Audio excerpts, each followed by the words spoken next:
She laughed at him in front of the whole school, loud enough for everyone to hear. "You? A janitor's son? Don't even dream of sitting next to me!" The classroom burst into laughter. Her friends joined in, whispering cruel jokes as the boy's face turned pale. His hands trembled. He looked down, clutching his old half-torn notebook close to his chest. He didn't reply. He just stood there, silent, humiliated, broken. And yet, in his silence, a promise was born. That day, young Ayaan decided he would never beg for respect. He would earn it. 20 years later, destiny kept its word. When Mira walked into a grand office, tired, pale, and holding her resume in shaking hands, she froze. Because the man sitting behind the CEO's desk was Ayaan. And she was crying. She once made him cry. Now the tables had turned. What happened in between will break your heart. Before we begin this emotional journey, tell me, in the comments, which country are you watching from? And if you love stories with deep life lessons, please subscribe to our channel. Your support means the world to us. Years ago, in a small private school on the city's edge, Ayaan sat in the back row, quiet, shy, and wearing a faded uniform that barely fit him. His father worked as a janitor in the same school. Every morning, while other kids arrived in cars, Ayaan would walk beside his father, holding an old lunchbox and smiling through life's unfairness. He was bright, one of the top students in his class, but no one noticed. Not because of his grades, but because of his shoes, his simple clothes, and his father's job. And then there was Mira, the richest girl in school, confident, charming, everyone's favorite. Her father owned half the buildings in the city, and she knew it. Wherever she walked, eyes followed. Ayaan admired her from afar, not out of love, but respect. She represented everything he wished he could be: confident, seen, and respected. One afternoon during a group project, fate put them together.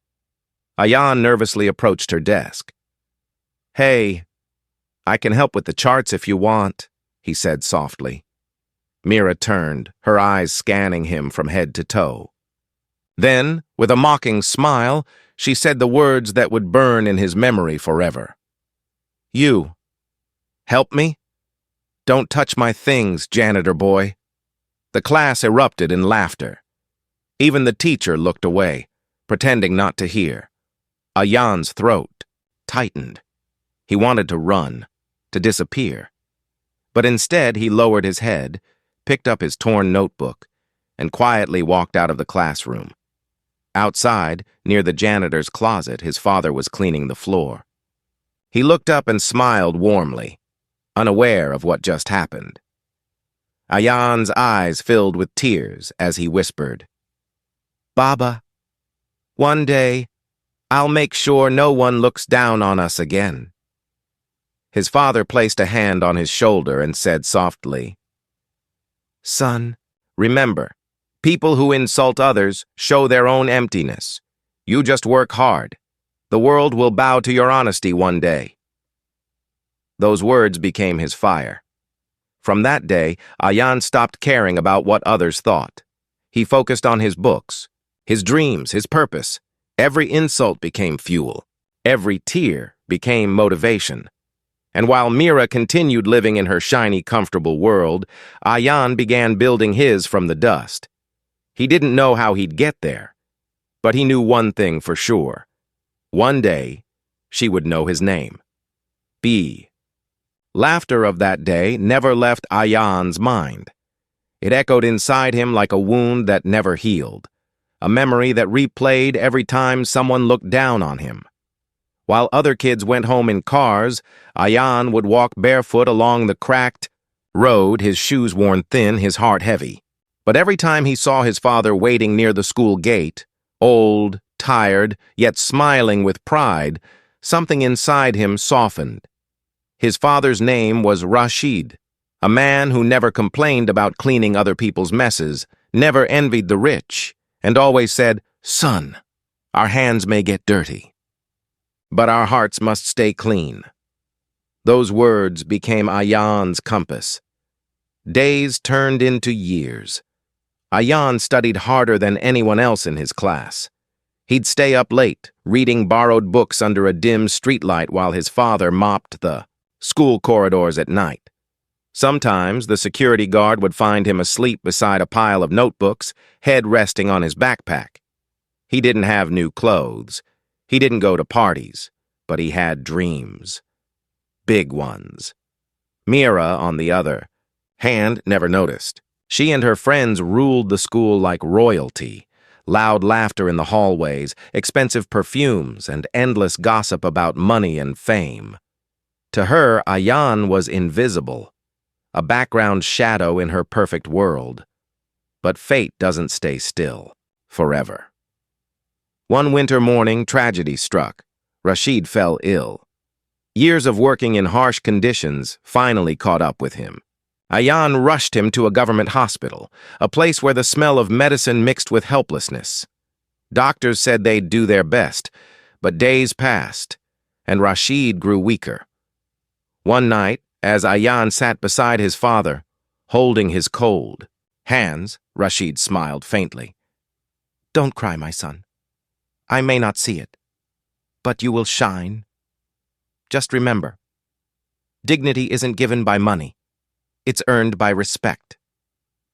And then, his hand went still.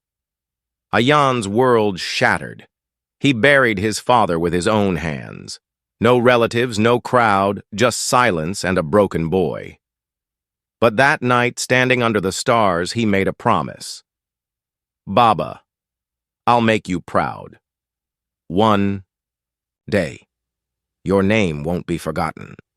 The next few months were cruel. He had no one to support him, no money, and barely enough food. But his mind burned with purpose. He took small jobs, cleaning cars, delivering newspapers, even tutoring kids half his age. He studied in between shifts, barely sleeping, but he never stopped. Each hardship became a test, and each test made him stronger. Then came a turning point. One afternoon, as he cleaned tables at a small cafe, a teacher from his old school walked in, the only one who had ever encouraged him. Surprised to see Ayaan working there, she asked softly. "You were one of my brightest students. What are you doing here?" Ayaan smiled sadly. "Trying to build a future, ma'am." She was moved. That very week, she helped him apply for a national scholarship program. A month later, Ayaan received a letter. He'd been awarded a full scholarship to a top business college in another city. He held that letter close to his chest and whispered, "We did it, Baba." As he packed his small bag, just a few clothes, a notebook, and an old photograph of his father, he took one last look at his tiny room. He didn't have much, but he was leaving behind his pain to chase something bigger.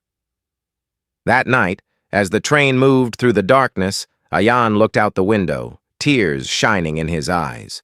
The city lights faded behind him, but a new light, hope, glowed inside his heart. He wasn't running away from his past anymore. He was running toward his future, and while Mira continued living her glittering, careless life, Ayaan stepped into a world that would soon know his name, not as the janitor's son, but as a man destined to rise. The city where Ayaan arrived was massive. Tall buildings, bright lights, and endless crowds. For the first time, he felt small again, but not afraid. He had come too far to give up now.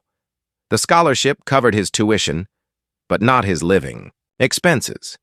So he worked nights at a bookstore and spent his days studying business and computer science. He'd often fall asleep over his laptop, his mind echoing with his father's words.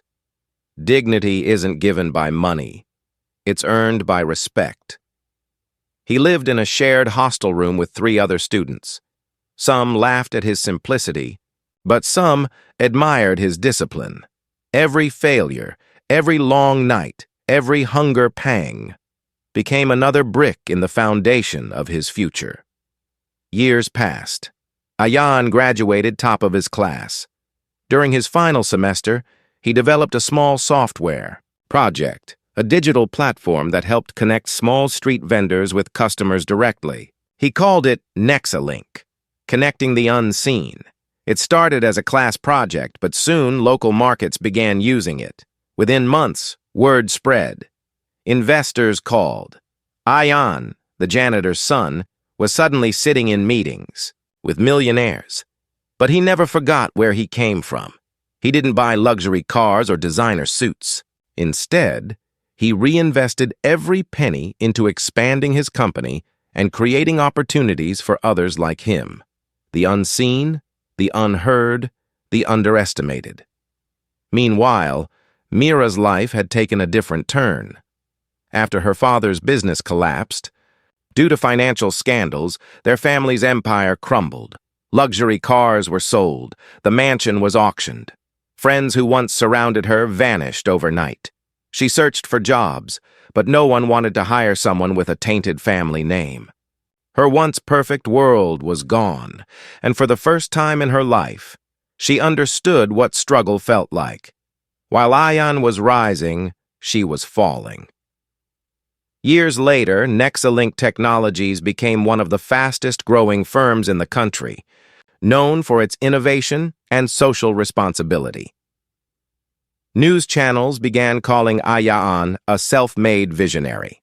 He launched a foundation in his father's name, the Rashid Foundation, to sponsor education for children of laborers and janitors. He often visited schools telling kids his story, not to show off, but to inspire them. Never be ashamed of where you come from. Be proud of how far you can go, he would say, his voice steady, his eyes kind. The world started to know Ayaan as a man of heart before business. But one afternoon, as he reviewed resumes for a new assistant position, he saw a name that made his hand freeze, Mira Ahmed. For a moment, his heart went still. Memories flashed. The laughter, the humiliation, the pain. He leaned back in his chair, took a deep breath, and whispered, "So, life really does come full circle." He didn't reject the application. He didn't delete it. Instead, he smiled softly and said to his secretary, "Schedule her interview for tomorrow." The next day, when Mira entered his office, she had no idea that behind that grand glass desk sat the same boy she once crushed with her words, and when their eyes met again after 20 years, the story took a turn that neither of them could have imagined. The elevator doors opened with a soft chime. Mira stepped out, clutching her thin folder against her chest. Her hands trembled slightly, not just from nerves, but from the weight of everything she had lost. Her once glamorous life had faded into simple clothes, a tired face, and uncertain eyes. She had applied to dozens of jobs in the last month, but each door closed as soon as her last name was mentioned. And now this interview, Nexalink Technologies, a company she'd heard of many times on the news, a company that had changed lives. She took a deep breath and whispered to herself, "This time, I have to get it right." As she walked through the hallway lined with awards and motivational quotes, her heels echoed softly. She passed a large photograph on the wall, a smiling man surrounded by children, holding a plaque that read, "Rashid Foundation, Dignity. Through Education." Something about that name made her pause. Rashid. Where had she heard that before? Before she could think further, the receptionist smiled and said, "Ma'am, the CEO will see you now." The glass door opened. Mira stepped inside the grand office. Sunlight pouring through the tall windows, city skyline glowing behind the desk. And there he was, Ayaan, older, sharper, confident. But those eyes, the same eyes that once looked down in shame, now held power, calmness, and quiet strength. Mira froze. Her voice vanished. The folder slipped slightly from her grip. Ayaan looked up from his laptop, his expression unreadable. Then softly, "Please have a seat, Miss Mira." The sound of her name from his lips made her heart stop. He remembered. She sat down slowly, her hands trembling. Silence filled the room, thick with unspoken memories. Finally, she whispered, "You're Ayaan? From school?" He smiled faintly. "Yes, the janitor's son." Surprised? Her eyes filled with tears. She looked away, unable to face him. "I didn't know, I had no idea." Ayaan leaned back, calm yet firm. No one ever does, until life teaches them. Her tears fell freely now. "I was cruel. I was stupid. I hurt you so badly. And I've carried that guilt for years." He looked at her, not with anger, but with deep, quiet empathy. "I forgave you long ago." "Mira, I had to, otherwise I would have never moved forward." She covered her face, whispering through sobs. "You became everything I once mocked, and I became everything I used to pity." Ayaan stood up and walked to the window, looking at the city below. "Life has a strange way of balancing things, doesn't it?" He turned to her, his voice soft but steady. "You don't owe me an apology, but you do owe yourself a new beginning." Mira looked up, eyes swollen but filled with relief. For the first time in years, someone had spoken to her with kindness, not judgment, and in that moment, the rich girl who once looked down on others finally looked up at the man who had risen above pain, pride, and the past. For a long moment, neither of them spoke. The silence in the office was heavy, but peaceful. It wasn't the silence of hate anymore. It was the silence of understanding. Mira wiped her tears, her voice shaking. "I don't deserve your forgiveness, Ayaan. I don't even deserve to." "Be here." Ayaan smiled faintly, his gaze kind. "No one deserves or doesn't deserve forgiveness, Mira. Sometimes we forgive not for others, but to set ourselves free." She looked down, ashamed yet strangely relieved. There was something about his calmness. It healed her more than her tears ever could. He gestured toward her folder on the table. "You came here for a job interview, didn't you?" She nodded slowly. "Yes, but now I feel like that's not why life brought me here." He smiled gently. "Maybe not. But life brought you here for a reason. To finish what started years ago. To rewrite your story." Mira blinked, confused. "What do you mean?" Ayaan walked toward a framed photo on the wall, his father, Rashid, surrounded by smiling children. "This foundation, Mira, it's my father's dream.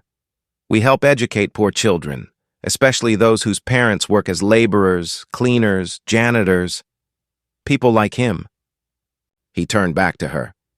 "I don't need another employee in my office, but I do need someone to help me run this foundation. Someone who understands both sides of life, the rich and the poor, the proud and the humble." Her eyes widened. "You mean, you want me to work there?" Ayaan nodded softly. "Only if you want to. Not as punishment, but as purpose." Tears streamed down her cheeks again. But this time, they weren't from regret. They were from gratitude. She stood, holding her chest as if trying to contain her emotions. "Ayaan, thank you. You've given me more than a second chance. You've given me back myself." He smiled warmly. "Then don't waste it. Help me make sure no child ever feels the way I once did." Months passed. Mira began working for the Rashid Foundation. She helped organize educational drives, fundraisers, and mentorship programs. Every time she met a struggling child, she saw a reflection of the boy she once mocked, and the person she was determined to never be again. Ayaan, on the other hand, watched quietly as his past pain turned into a bridge of compassion. One sunny afternoon, they visited their old school together for a charity event. The new generation of students surrounded them with laughter and applause. Ayaan addressed the crowd. "When I studied here, I was the boy everyone ignored. My father was the janitor. But today I stand here to say, no job is small, and no dream is too big. Respect everyone, because you never know who they might become." The audience clapped. Even the school principal, now retired, had tears in her eyes. As Ayaan finished his speech, Mira stood beside him, holding the foundation's donation box. She whispered quietly, "You became everything I once mocked, Ayaan, and you turned that pain into kindness. That's real strength." He looked at her and replied softly, "Revenge ends a story, Mira. Forgiveness begins a new one." They both smiled, not as the rich girl and the janitor's son, but as two souls who had finally made peace with the past. Life has a strange way of teaching lessons. The ones you look down upon today might rise higher than you can ever imagine, and when they do, it won't be revenge that makes them great. It'll be their heart,